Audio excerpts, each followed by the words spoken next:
मिलियनेरो मेरे साथ बैठी हैं हमारी सिस्टर, 40 साल इनकी उम्र है। 9 महीने पहले इन्होंने शुरू किया था। Right now 8 lakh turnover per month तक पहुंच चुकी हैं। दराज पे ये सेलिंग करती हैं। अस्सलाम वालेकुम मिलियनेरो, मैं हूं ज़ाद चाय वाला। मिलियनेरो हमारे साथ हैं हमारी बड़ी बाजी कुरुतलैन हसन साहिबा। शी वर्क्स ऑन दराज और मेरा बड़ा दिल था कि इनका इंटरव्यू करूं। हमारा राब्ता हो चुका है, ये आपके सामने बैठी हुई हैं। इनको सामने बिठाया इसलिए क्योंकि आई बिलीव इस मुल्क की आधी जो वर्क फोर्स है, if they want to work, उनको हक है कमाने का, घर से कमाने का। एंड अगर उनकी गैर मौजूदगी में हम आगे नहीं बढ़ सकते। So if they help us, मेरी वाइफ खुद करती है, मेरी अम्मी काम करती रही हैं, मेरी नानी, मेरी क्या कहते हैं मासियाँ काम करती रही हैं, अभी भी काम करती हैं एक आध। तो आई थिंक जब भी उन्होंने काम किया है, फैमिली हमारी आगे बढ़ी है। शी वर्क्स फ्रॉम होम, दराज का स्टोर रन करती हैं। आज इनके दिमाग को परखेंगे and we learn from her कि दराज का काम कैसे होता है, कितने में शुरू हो सकता है, कोई इसकी कोई लिमिटेशन है, और इनकी जर्नी के बारे में सुनेंगे ताकि she comes to you as a hero, as a mentor. और बाद में आपसे मैं ये सवाल पूछूंगा सिस्टर कि क्या आप कुछ लड़कियों की मेंटरशिप कर सकती हैं? जी इंशाल्लाह ज़रूर। ठीक है, वो क्या होगा कि you'll get a hands on mentor जिन्होंने जो उस रास्ते से गुजर चुकी हैं। ये प्रेजेंटली भी मैं कर रही हूँ माशाल्लाह जी। कुछ गर्ल्स हैं माशाल्लाह, उनकी हम लोग लॉन्च करवा रहे हैं। 3 to 4 हमारे साथ हैं गर्ल्स जिनकी हम मेंटरशिप कर रहे हैं और इंशाल्लाह उनकी लॉन्च करवा रहे हैं। और उसके लिए मैं थोड़ा सा अपना एक्सपीरियंस शेयर करना चाहूँगी कि दराज पे जो हमने काम शुरू किया तो उस वक्त मेरा यही था कि ये बस दराज का एक स्टोर होगा, वो चलता रहेगा और बस उससे जो अर्निंग होगी वो होगी। लेकिन ऐसा नहीं है। जब हम किसी फील्ड के अंदर जाते हैं ना तो हमारे लिए बहुत सारे रास्ते खुल जाते हैं। तो जब मैंने दराज का स्टोर शुरू किया तो उससे काफ़ी लोगों को पता चला। फिर उसके बाद एक एजेंसी फॉर्म हो गई, उसमें हम काम करने लगे। फिर उसके बाद माशाल्लाह हमारी अपनी इम्पोर्ट शुरू हो गई। कुछ चीज़ों के होलसेलरशिप हमारे पास आ रही है अभी। तो ऐसा ही है कि आपके लिए रास्ते खुद ब खुद खुलते जाते हैं। बस आप ये कि आपने हिम्मत करनी है, फर्स्ट स्टेप लेना है, उसके बाद कंसिस्टेंसी करनी है। फेलियर्स भी आते हैं, ऐसा नहीं है कि आपने पहला कदम रखा और सक्सेस आपके लिए हार फूल लेके खड़ी हुई है, ऐसा नहीं है। फेलियर्स भी आते हैं बिल्कुल, लेकिन ये कि फेलियर्स को फेस करें, कंसिस्टेंसी रखें और अपने एम को टारगेट करें कि इंशाल्लाह मुझे यहाँ पहुँचना है, तो अल्लाह आपकी मदद करेगा बिल्कुल इंशाल्लाह।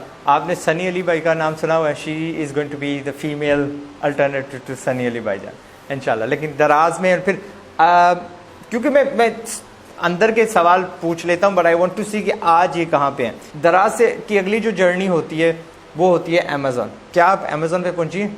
जी बिल्कुल, अल्हम्दुलिल्लाह अमेज़ॉन पे और अलीबाबा दोनों पे हमारी सेलिंग चल रही है। और दूसरी बात ये कि मैंने अभी कुछ और चीज़ें भी एक्सप्लोर करनी शुरू की हैं, वो मैं आपके थ्रू बताऊंगी लोगों को। एक वेबसाइट है spreadshirt.com, तो इस पर आप लोग जाएं, इस पर कुछ ना कुछ काम करें। इस पर ये कि आपका जो आर्ट वर्क है वो बहुत अच्छा सेल होता है, तो बिल्कुल इसको ट्राई कर सकते हैं। ई कॉमर्स का मतलब सिर्फ दराज नहीं है, ई कॉमर्स का मतलब सिर्फ अमेज़ॉन नहीं है। ई कॉमर्स तो बहुत बड़ी फील्ड है। आप आएँ, इसके अंदर जो है वो दूसरे वेबसाइट्स को भी एक्सप्लोर करें। बिल्कुल जितना एक्सप्लोर करेंगे नई नई दुनिया आपके सामने खुलेंगी और आप बिल्कुल काम कर सकते हैं माशाल्लाह। अब आते हैं लौट के वापस बेसिक सवालों पे। ठीक है, सबसे पहले जिन लोगों को नहीं पता कि दराज है क्या, तो दराज क्या है कि जी एक सुपरमार्केट है, एक दुकान है जिसमें बहुत सारी दुकानें, एक मॉल कह लें। एक मॉल है जो आपके फ़ोन पे रहता है, एक ऐप की शक्ल में होता है। आप उसमें से गुजरते हैं, उसमें लाखों प्रोडक्ट्स हैं। अगर आप इम्तियाज़ जाएं या किसी मॉल चले जाएं या कारफोर चले जाएं तो उनकी हद होती है, जितना फिजिकल यानी उनकी लोकेशन होती है, जितने स्क्वायर फुटेज उनके पास होती है, उतना सामान वो डाल सकते हैं। अक्सर एक ही प्रोडक्ट की एक ही वैरायटी होगी और उसी का एक ही सेलर होगा। जबकि दराज पे अगर आपको जूते चाहिए, आपको बेल्ट चाहिए, वो ही बेल्ट आपको या उसकी हज़ारों वैरायटीज़ मिल जाएंगी, हज़ारों सेलर्स उसके मिल जाएंगे। तो दराज इज़ द फ्यूचर। मजाक के अलावा जो मुझे ऊट पटांग चीज़ चाहिए होती है, मैं बाज़ार नहीं जाता। मैं छोटे शहर का रहने वाला हूँ, मैं चंद क्लिक्स दबाता हूँ, वो प्रोडक्ट मेरे यहाँ आ जाता है और अक्सर कंपेटिटिव प्राइस पे आता है। तो ये है दराज की तारीफ़। इसी तरह सिस्टर ने क्या किया हुआ है, उस दराज पे एक स्टोर अदना सा खोला हुआ है। आप दुकान भी खोलने जाएँ बाहर तो फिज़िकल लोकेशन पे तो लाख 2, 3, 4 तो आपका लग ही जाता है। डेकोरेशन में पगड़ी दी, किराया दिया, उसका भी डिपॉजिट दिया, फिर सामान रखा। दराज का ऑप्शन या ई कॉमर्स का ऑप्शन मैं हमेशा पुश करता हूँ क्योंकि वो 1 लाख से अंदर अंदर खुल जाता है। ऐसा है कि नहीं? बिल्कुल ऐसा है। अच्छा सिस्टर, तो आपको कितना अर्सा हो गया ये काम करते हुए? जी, मेरी सेलिंग जो सही मानों में है वो समझे फरवरी और मार्च से शुरू हुई थी। यानी इस साल का? जी, इसी साल 2021। और अब सितंबर चल रही है तो रफली 9 महीने काट लें। हाँ, ठीक है, 9 महीने हो गए। आपने शुरू में कितना पैसा इन्वेस्ट किया था? शुरू में मेरी ये है कि इन्वेस्टमेंट मैंने अपने जहन में रखी थी कि मुझे 1 लाख के अंदर इन्वेस्ट करना है, लेकिन ये कि स्टार्ट होते होते पहले 3 लाख हुए, उसके बाद फिर ह्यूज सेल आई इनकी। एक तो मार्च में आई थी, 23 मार्च की सेल थी, फिर ये माशाल्लाह आज़ादी सेल बहुत अच्छी निकली। तो ये कि जब इस तरह के बड़े चांसेस आपके पास आते हैं और आपके पास इन्वेस्टमेंट मौजूद हो तो फिर इंसान सोचता है क्यों ना उससे फ़ायदा उठाया जाए, बजाय ये कि पैसे घर पे या बैंक अकाउंट में रखे हुए हैं, आप उससे फ़ायदा उठाएं। और बिल्कुल उसको इन्वेस्ट किया और आगे बढ़े अल्हम्दुलिल्लाह। लेकिन आप 1 लाख में खोल सकती थी अगर आपका दिल चाहता। वो क्या होता, सेटअप छोटा होता, आहिस्ता आहिस्ता से बढ़ता। इनके पास पैसे थे, इन्होंने लगा दिए, बड़ा लगा दिया। सक्सेस फेलियर का बताइए, आपका पहला प्रोडक्ट क्या था? ये अगर बताना नहीं चाहती प्रोडक्ट तो नीश कम से कम उसकी बता दें, किस लाइन से था वो? जी, पहला हमारा जो प्रोडक्ट था वो फिटनेस नीश में से था और जिसके ऊपर हमारा मार्जिन बहुत कम था, इतना कि बस एक्सपेंसेस भी पूरे नहीं हो पा रहे थे। लेकिन ये कि अल्हम्दुलिल्लाह फिर पहली, दूसरी, तीसरी, 4 जब हमारी प्रोडक्ट्स लॉन्च हो गई और हमें कुछ टाइम गुजर गया तो फिर हमें पता चला कि अच्छा ठीक है, इस तरह इसका टर्नओवर बनता है, इस तरह रोलिंग होती है पैसों की। और और अल्हम्दुलिल्लाह अब तो बड़ा अच्छा सिस्टम हो गया है, दराज के ऊपर वीकली आपका पे आउट आता है माशाल्लाह। हाँ, तो ऐसा नहीं है कि काफ़ी अरसे तक स्टक हो गई इन्वेस्टमेंट, ऐसा नहीं है। अल्हम्दुलिल्लाह अच्छी रोलिंग चलती रहती है। और ये कि इन्वेस्टमेंट तो आप जितनी ज़्यादा करना चाहें उसकी कोई लिमिट नहीं है, और अगर आपके पास नहीं है तो कम से स्टार्ट करें, लेकिन स्टार्ट करें। अच्छा सिस्टर, आपने बात की है मार्जिन की। बहुत सारे बंदे इस यानी बहुत ज़्यादा डिसेंट मार्जिन रखने को गुनाह समझते हैं, लेकिन उनको पता नहीं होता, उनकी ये नादानियत होती है कि देर आर लॉट ऑफ खर्चे। अगर आपको ग्रो करना है, आपको स्टाफ हायर करना पड़ेगा, आपको वेयर हाउसिंग लेनी पड़ेगी, आपको घूमना फिरना, इंटरनेशनल सफ़र भी कई बार करना पड़ जाता है, कॉलिंग करनी पड़ती है, बहुत सारी कमीशन शिपिंग देनी पड़ती है। तो मार्जिन आपने कहा कि पहले आपको समझ आ गई कि उसमें कम मार्जिन था, तो आपने फिर क्या किया, उसका हल क्या निकाला? उसका हम सोल्यूशन ये लेकर आए कि हम यहाँ पर कोई नई प्रोडक्ट लॉन्च करें जो इस वक्त मार्केट में मौजूद नहीं है। तो फिर उसके लिए हमने इंपोर्ट करवाया और जो है फिर नई प्रोडक्ट लॉन्च की, उसमें हमारे मार्जिन माशाल्लाह अच्छे हो गए। तो अब हमने कुछ जो नए हमारे क्लाइंट्स हैं उनके लिए, या जिनको हम मेंटरशिप दे रहे हैं, तो उनके लिए भी हमने ये स्ट्रेटजी इसको फॉलो किया कि नई प्रोडक्ट लॉन्च करें जो इस वक्त करंटली मौजूद नहीं है। उसमें फिर ये कि मार्जिन के अच्छे चांस हैं। लेकिन रिस्क के चांस नहीं बढ़ जाते? जी, रिस्क तो आप देखें, अगर आप अपने नेबरहुड में भी कोई शॉप खोल रहे हैं तो रिस्क तो उसमें भी है। रिस्क तो हर चीज़ में है सिवाय इंटरेस्ट के।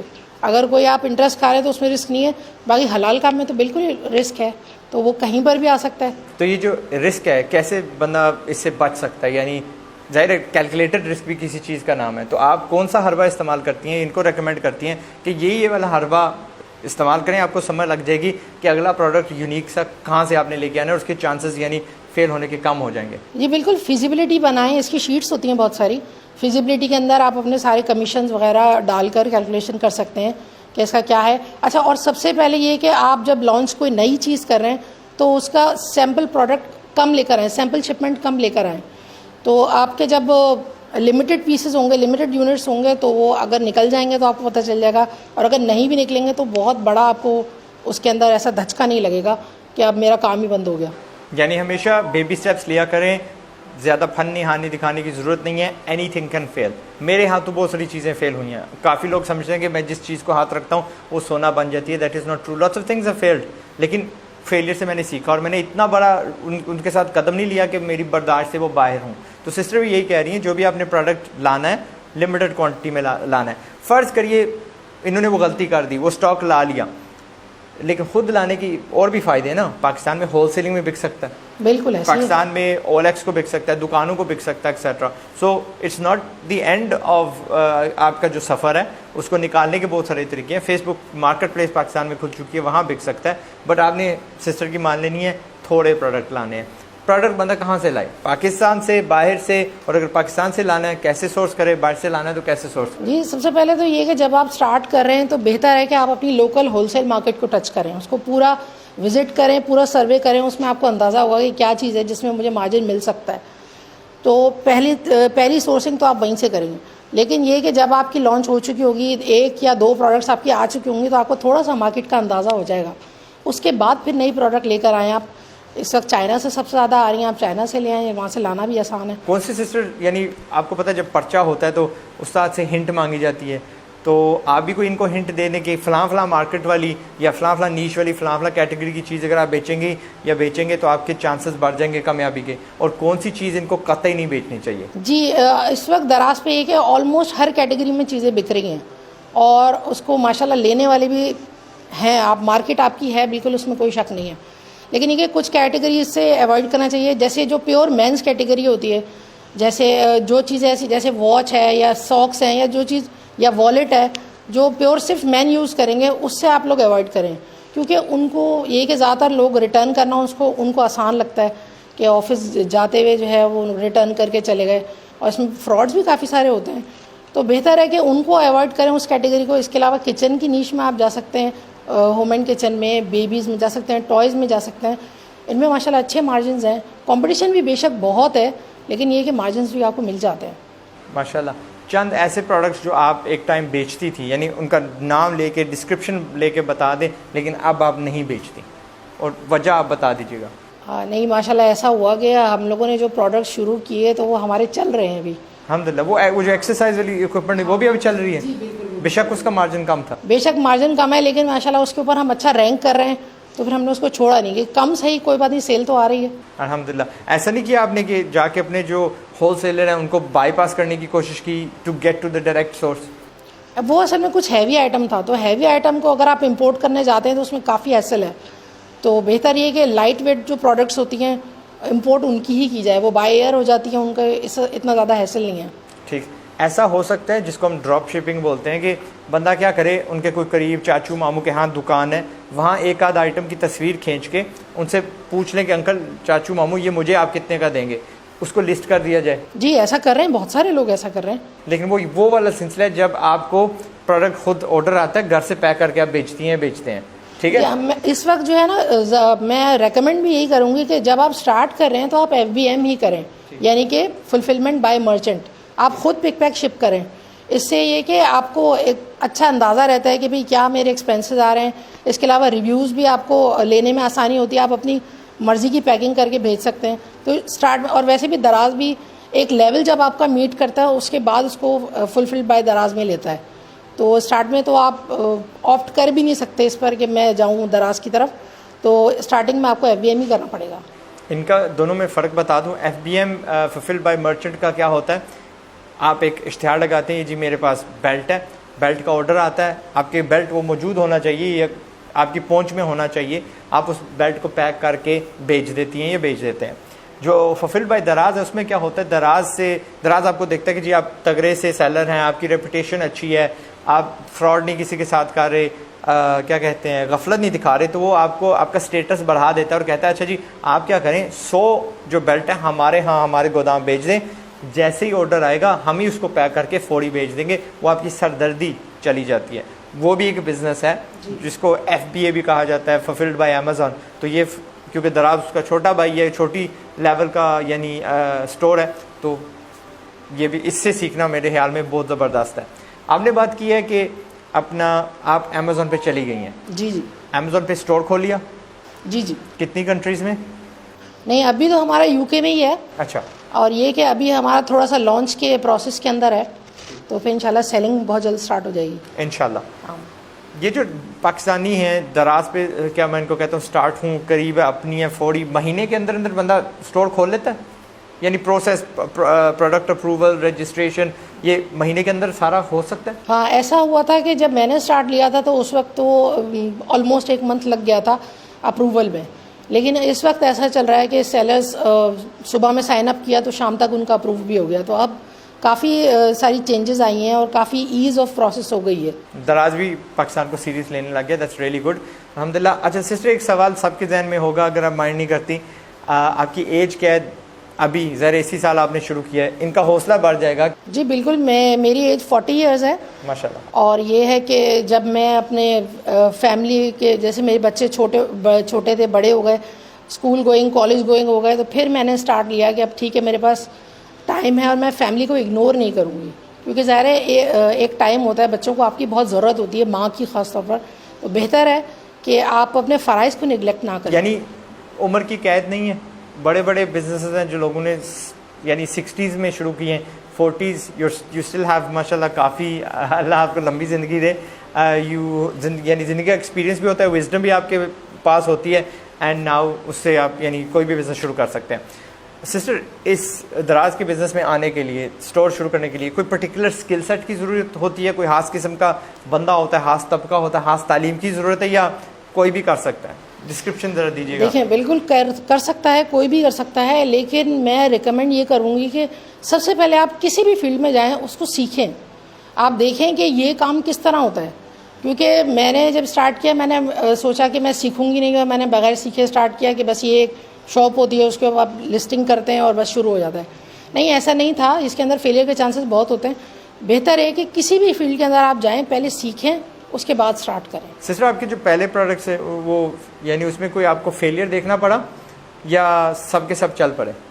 स्टार्ट में फेलियर इस लिहाज से देखना पड़ा कि एक्सपेंसेस ज़्यादा थे हमारे, और वो उस प्रोडक्ट का मार्जिन इतना ज़्यादा नहीं था कि वो उनको बेयर कर सकें। लेकिन जब और प्रोडक्ट्स भी आ गई तो वो बैलेंस हो गया, अल्हम्दुलिल्लाह। आजकल आपका मंथली टर्नओवर पूछ सकता हूँ? जी, मंथली टर्नओवर ये है कि अभी जो हमारी आज़ादी सेल अभी अगस्त में गुजरी थी, तो इसमें तो हमारा लास्ट जो 30 डेज़ का पे आउट था वो 8 लाख, मोर देन 8 लाख था, 8,47,000 कुछ ऐसा था मंथली का। जी, 30 डेज़ का। माशाल्लाह माशाल्लाह, ज़बरदस्त। आप खुद ही ट्रेजेक्टरी देख लें, 8-9 महीने पहले शुरू होने वाला बिजनेस 8 लाख प्लस चला गया है राइट नाउ। इसका मतलब है कि अब आपको यानी आपने स्टाफ तो हायर किया होगा, या आपकी जो औलाद है वो हेल्प करती है? जी जी, बिल्कुल पूरी टीम काम कर रही है इसके साथ। इसके लिए ये है कि मेरे पास असिस्टेंट भी हैं और उनके साथ और लोग भी हैं, और ख़ास तौर पर जब सेल आती है तो उसमें इतना काम का प्रेशर होता है, तो फिर आउटसोर्स भी करना पड़ता है हमें ना। जी जी जी, बिल्कुल माशाल्लाह, that's really good. Paid help है?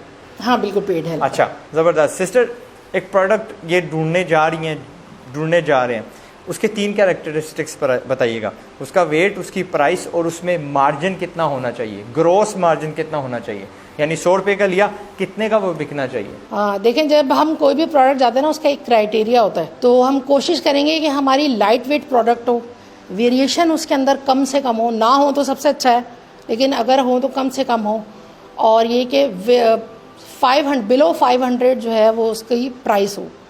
तो ये 3 कैरेक्टरिस्टिक्स हम ख़ास तौर पे देखेंगे, और उसके बाद अपनी प्रोडक्ट रिसर्च शुरू करेंगे। और प्रोडक्ट रिसर्च जब हम करते हैं तो हम उसकी 7 डेज सेल भी ट्रैक करते हैं और काफ़ी चीज़ें देखते हैं, और उसके बाद हमें अंदाज़ा होता है कि हमें इस प्रोडक्ट में जाना चाहिए या नहीं। फिर दराज कमीशन उस कैटेगरी का, ख़ास तौर पे कि इस कैटेगरी का दराज कमीशन क्या है। फिर सेलिंग प्राइस ये कि जो कंपेटिटर हमने चूज़ किया है, जो हमारे कंपेटिटर्स हैं, वो किस प्राइस पे बेच रहे हैं।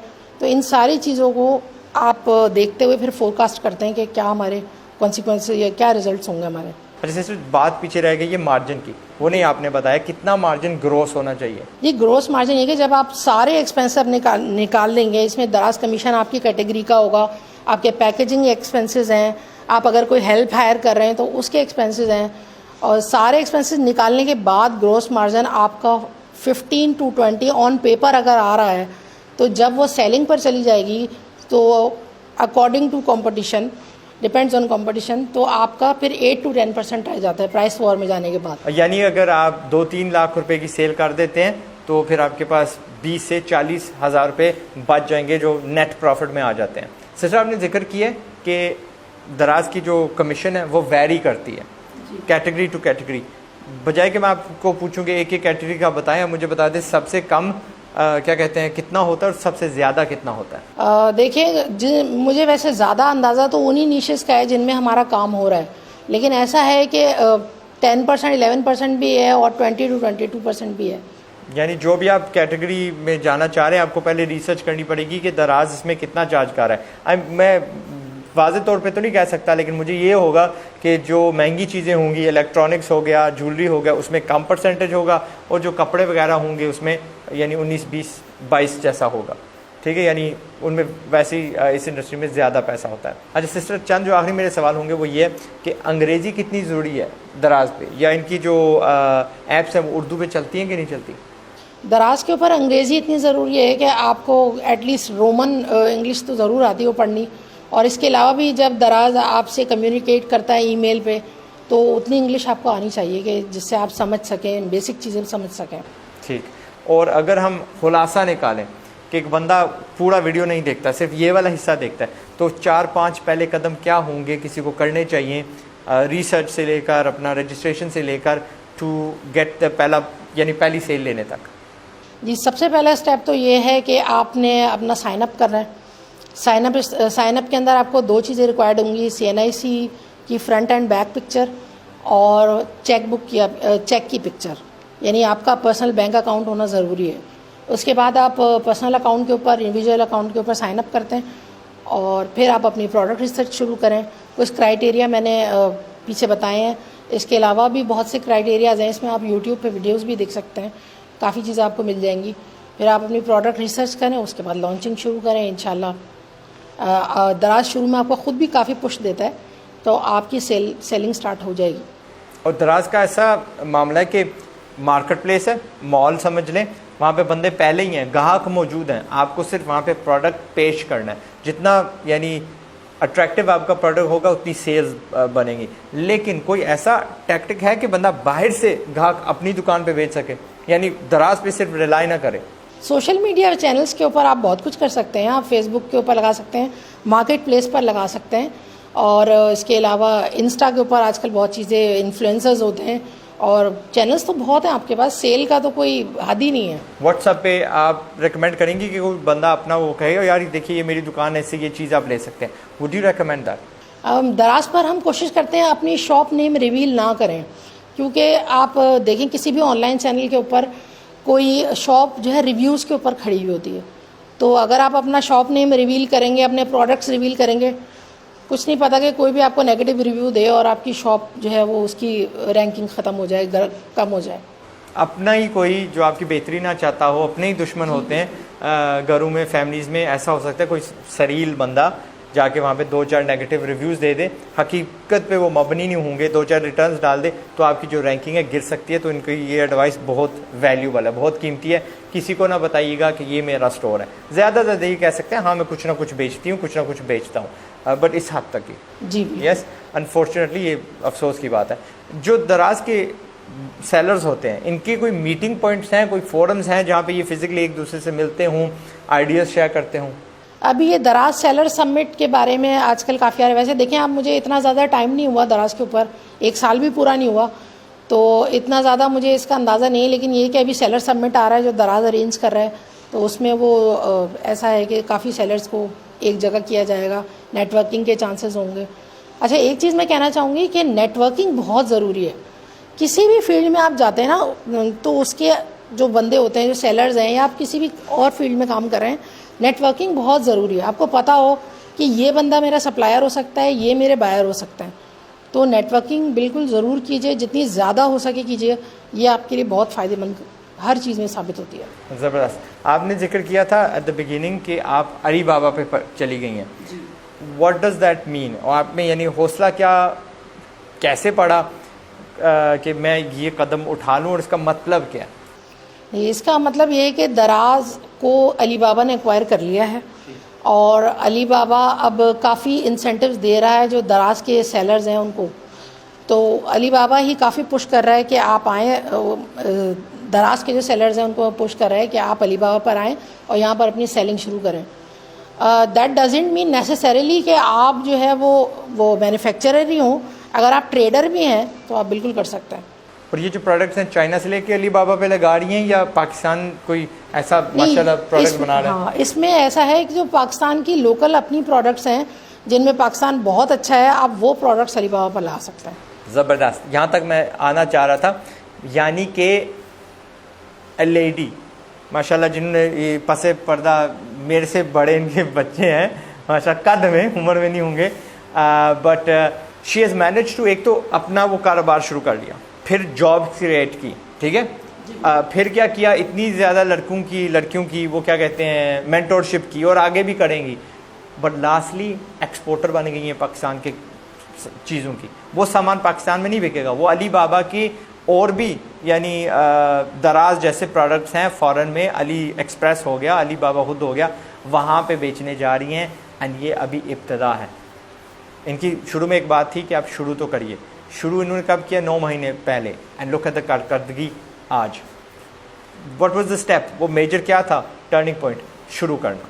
आपको भी शुरू करना है। सिस्टर, आपकी कोई लास्ट मिनट कोई एडवाइस? जी बिल्कुल, मेरी एडवाइस ये है कि फेलियर से ना घबराएं।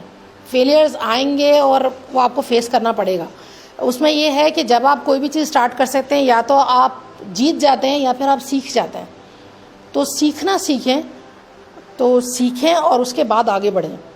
और सीखना भी एक किस्म का जीतना ही होता है। बिल्कुल, इल्म आपने हासिल किया और वो आपको कभी भूलता भी नहीं है, क्योंकि वो रियलिटी का थप्पड़ जो होता है ना, उसका दर्द हमेशा आपको रहता है। और वो दर्द मैं चाहता हूँ कि सबको एक बार ज़रूर लगे, फिर जाके आप सुधरोगे, बदलोगे इंशाल्लाह। मिलीनियर मैं हूँ ज़ाद चाय वाला। मैं थी हमारी सिस्टर कुर्तुलैन हसन। इनसे मुझे बहुत कुछ सीखने को मिला है। होप आपको भी सीखने को मिला है। कुछ में आप में ऐसे होंगे जिनमें हौसला जो था, वो एज पे आप खड़े थे, आप उस लाइन को आप पार कर गए, वो आप में आ गया टू गो डू समथिंग अपने लिए, खुद के लिए। And I wish you all the best. Pakistan जिंदाबाद। एंड सिस्टर आपका थैंक यू। अस्सलाम वालेकुम।